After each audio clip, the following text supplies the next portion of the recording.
says that draw 3 chiral aldehydes with this chemical formula, C4H7 bromine oxygen.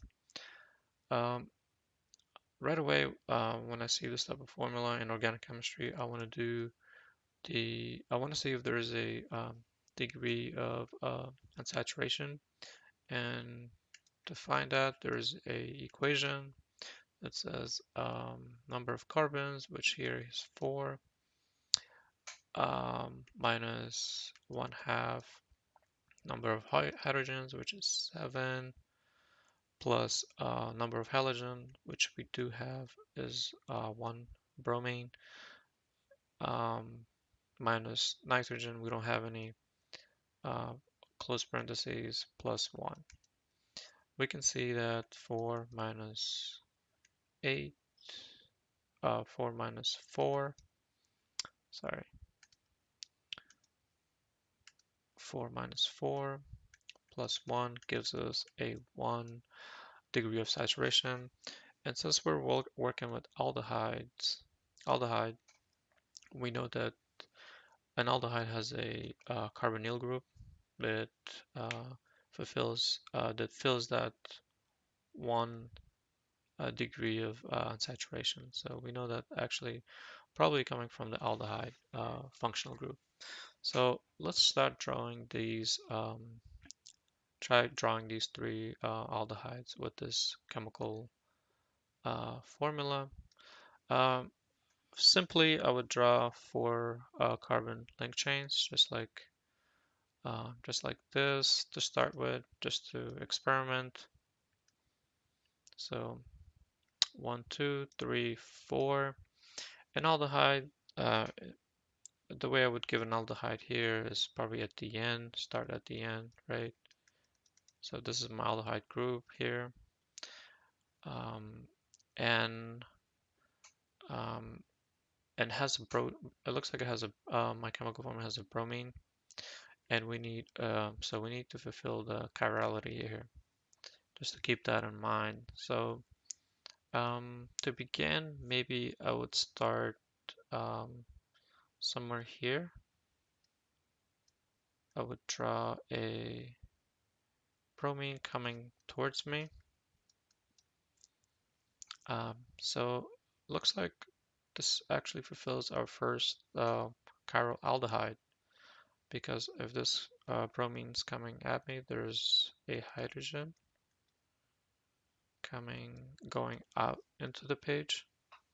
So yeah, I can double check if I have the right amount of hydrogens. So there's 1, there's 2, there's another these two, 3.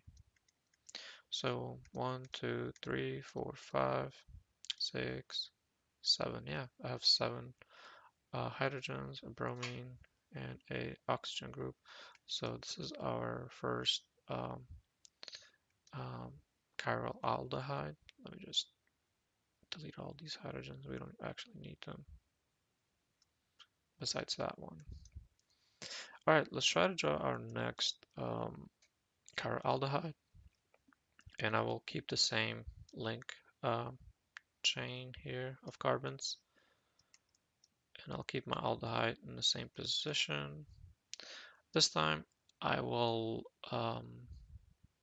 move my bromine here, and I'll make it come out of the page also again, just like that.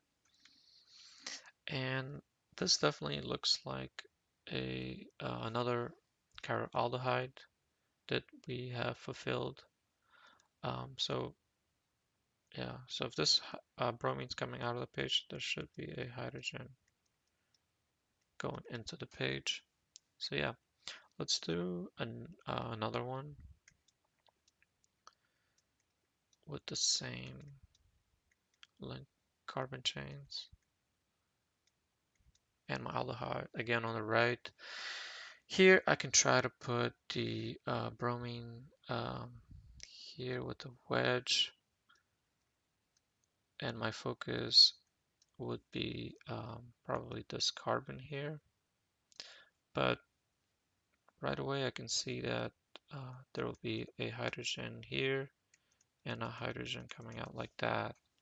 So we're not fulfilling the four substituents for the center carbon, so I cannot put my bromine on the left, far left, so I'm just gonna delete those. But what I can do is probably change the configuration of this bromine here. Since it's coming out of the page, I can make it go into the page. So like this, and the hydrogen coming out. Would this fulfill my last chiral aldehyde? We can actually check. We can do the R and S configuration on this one and this one to see if they're similar or the same. So let's try that. Let's see if, let's start with this molecule. So bromine gets number 1. Um, this carbon gets number 2 because it's attached to this aldehyde group. And then this carbon gets 3. So 1, 2, 3. I'm not going to draw the 4. So it's giving me counterclockwise direction, which is an S. So this is a S. Let's try it now with this molecule here, aldehyde molecule. So bromine again, 1, 2, 3. Sorry, I forgot to draw the hydrogen here. And my hydrogen gets 4. So it looks like this. 1, 2, 3. I'm not going to draw the hydrogen, the number for the hydrogen. So it looks like it's coming this counterclockwise direction. But again, the hydrogen's facing us. So since the hydrogen's coming towards us, we change our direction to so clockwise. So from a S we get an R. So this is actually R. And these two molecules here are different. And I have my 1, 2, 3 molecules of aldehyde, which are all chiral molecules.